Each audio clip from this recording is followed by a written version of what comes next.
একজন বৃদ্ধ মুত্তাকি আল্লাহ ভীরু লোক ছিলেন। তিনি তার ছেলেকে সব সময় তাকওয়া শেখাতেন। একদিন তিনি তার ছেলেকে পরীক্ষা করার জন্য বললেন, আমার প্রিয় সন্তান, আমি তোমাকে একটা কাজ দিচ্ছি। তুমি গিয়ে একটি মুরগি জবাই করে আনো, তবে এমন জায়গায় করো যেখানে তোমাকে কেউ দেখতে না পায়। ছেলেটি মুরগি নিয়ে বেরিয়ে গেল। ঘন্টা দুই পরে ফিরে এলো, কিন্তু তার হাতে মুরগি জীবিতই ছিল। বাবা অবাক হয়ে জিজ্ঞেস করলেন, তুমি মুরগি জবাই করলে না কেন?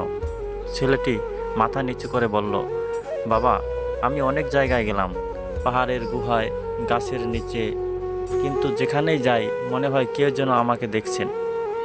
শেষ পর্যন্ত আমি বুঝলাম আল্লাহ সব জায়গায় আছেন, সব কিছু দেখছেন। আমি এমন কোনো জায়গা পাইনি যেখানে তিনি আমাকে দেখছেন না, তাই আমি মুরগি জবাই করতে পারিনি।